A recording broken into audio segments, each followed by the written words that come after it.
Good afternoon, everybody. Welcome back to my channel, and I just got back from seeing The Thing. This was the first time I ever kind of saw the movie. I did see a few clips of it on YouTube before, mostly the scene where one of the guys tries to revive the overweight guy with those electric paddles, EKG machine thing, and instead his stomach just opens up and bites the arms off.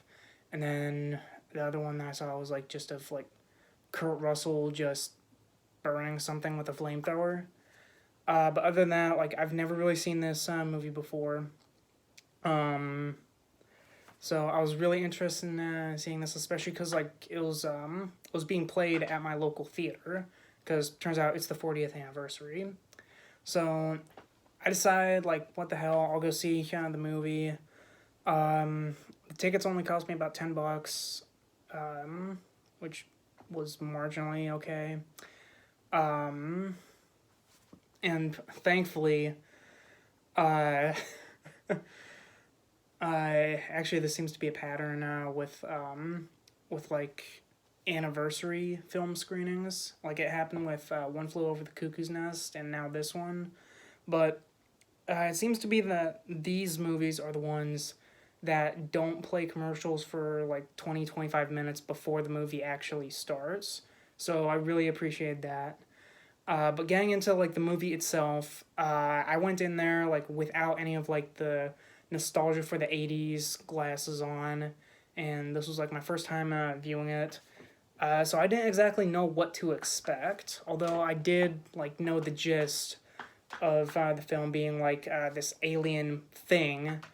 It crashes it crashes in the middle of this base in the Antarctic, and it just starts consuming the inhabitants of the base one by one and assimilating with them. But that's really all the exposure that I got from it up until this point. So I didn't really know what to expect from it. I honestly didn't think that I'd like the movie as much as I did, and by God, I really liked this movie. Just starting off with Kurt Russell doing, he did a fantastic job acting here. He was actually one of the only people that I actually recognized from the film, and I think that's mostly because I most know him from Guardians of the Galaxy 2 as Ego. Yeah, I don't watch a lot of movies with Kurt Russell in it, but but given that this is one of the more prominent roles he's had, that I saw for the first time, that was great. The guy playing Childs,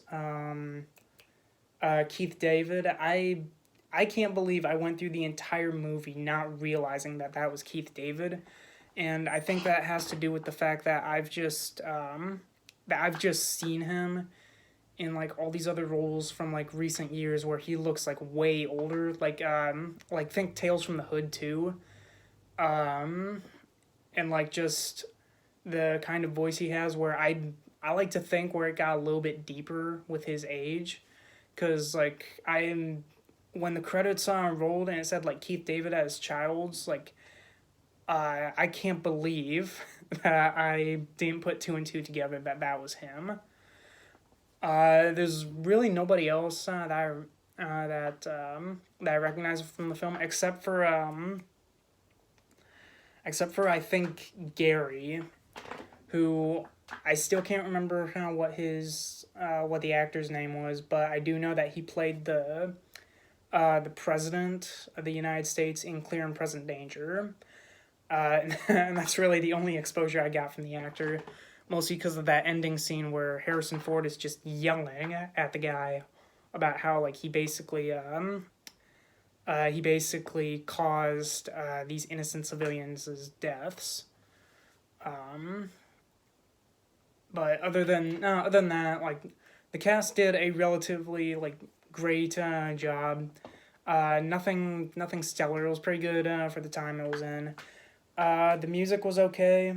Um, it's nothing to write home about, unfortunately. The effects were kind of fantastic. Like I went into the movie thinking that the effects. I went into the movie thinking that the effects were gonna be like horrible and stuff, mostly because like it's an '80s film, but no, the practical effects were like top notch. Uh, Basically every single scene where like the thing like just splits itself in half and tries to consume people, or at the very least tries to kill people. It all looked awesome. There are a couple moments where like the puppetry is obvious. Like there is this one scene towards the end where like one of the thing's tentacles like pops out of the ground and just grabs like a dynamite detonator, which weirdly enough, like it's a small scene, but like you can see that they did like some kind of stop motion fast forwarding or whatever, because like it moves like way too fast, and like, and I mean I get it, like it, I mean it's puppetry and all that, and like they kind of had to speed it up, but weirdly enough, that was the one scene that I thought was that was like obvious for the practical effects. But other than that, the effects were great. The gore was fantastic. This is probably like one of my favorite body horror films of all time. I'm actually gonna have to think on any more specific ones that I like. But but all in all, like the film was really great. I'm a little bit surprised with how creepy a lot of it a lot of it got, mostly because of like the like grotesque body horror of like the alien thing, and how like they constantly like built it up and ramped up the tension on like they kind of like played it like a whodunit, like who's the killer, who's the thing, and it was really great, especially as someone who like whenever I think of like a whodunit mystery movie, like who's the killer, my go-to is always like the Scream films, which I've actually never seen at all because I don't really like the whole like I don't really like the whole like meta commentary about the whole thing. Like just across the board, where like they're constantly talking about like rules for horror movies, rules for slashers. Like to survive a horror movie, you gotta do this. I always thought that just seemed a little bit corny to me, but uh, but here when they play up the who's the thing, who's the alien, that works, because like the horror is in the fact like you don't know who to trust, right? You don't know who's this alien that can consume anyone and everyone. Uh, and the other thing that surprised me is like just how much humor, like kind of like dark humor, is kind of in it. Like the theater I was in, like there weren't a lot of people in there. I think it was about like halfway filled, but there were quite a few times where like the entire theater burst into laughter. Like even when the thing was scurrying about, like there's that scene that I'm pretty sure that everybody knows about where like where that one guy's head like just pops out, and like these sort of like spider legs just burst out of its head, and it starts crawling away, and like it's trying to be discreet, uh, and it like crawls past Kurt Russell's character McCready, and like this other guy kind of sees it, and the first thing he says is like, "Oh, you gotta be fucking kidding me," and that just made everyone in the theater, including me, just laugh out loud just from how ridiculous, that execution was of that little alien thing, like, just creeping and crawling around, and then, and then, like, everyone just slowly turning around, and Kurt Russell just finally blasting it. John Carpenter kind of did a great job directing this film. I guess there's a reason why this and Halloween are two of his most famous films. Interestingly enough, I did notice a couple things that John Carpenter, like, kept from Halloween and put it into the thing, such as, like, there were a couple shots where, like, it was kind of like from the first person POV of mostly the alien, that I feel like he borrowed from his original Halloween movie. Like, where at the beginning of that film, it shows you, like, Michael Myers' perspective.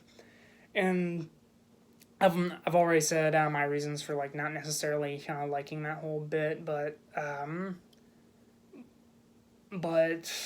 again, with Halloween, I do understand why they did it, where, like, in the Halloween film, like, it doesn't show you that the killer is, like, a 6-year-old boy. And then in The Thing, like, it works, it also serves its purpose, works well, that, like, it doesn't reveal, like, who is the alien. Like, I still don't really like the fact that, like, again, you're watching through the eyes of the killer, and in my opinion, like, that's not really scary. But it still works well in the context of that film, because by doing that, it doesn't show you who the thing is. So in that regard, I thought that was pretty cool.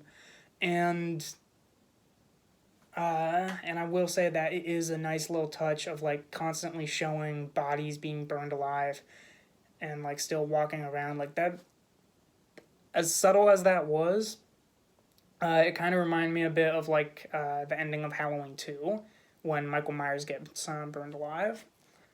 So it's always nice that, like, when a director kind of, like, takes stuff that worked in his original film and basically uses it as, like, a hallmark for all his other movies, where, like, where it's basically like a blueprint where you look at it and you go, like, oh, it's that director's movie. So that was always pretty cool. But all in all, this movie kind of was great. It exceeded my expectations, especially because, like, again, like, I don't have those nostalgia glasses, so I'm not going to instantly like that movie just because, like, it came out in the 80s or anything. But it was definitely worth every penny to go and see it. So, like, if you're a fan of The Thing, like, and your theater is, like, doing a rescreening of this, definitely go see it. If you're a horror movie, you're, like, body horror fan, I'd say go and see it. And even if you're, like, an average movie fan and, like, you don't get creeped out too much by, like, blood and gore, I think you'll like this film. Oh, and last but not least, the ending was also pretty great and still tense, where, like, it just ends with Kurt Russell and Keith David just, like, sitting next to each other, sharing a bottle of, what was that, whiskey or something like that? I don't know. But it was still kind of a pretty cool way of ending the film, where it doesn't exactly show you, like, what's going to happen or if one of them is still infected. But anyway, that was it for me. The Thing was a fantastic movie. I'm glad I got to see it in theaters, and for the first time, too. So that's it for me. And I'll see you guys in the next review. Bye.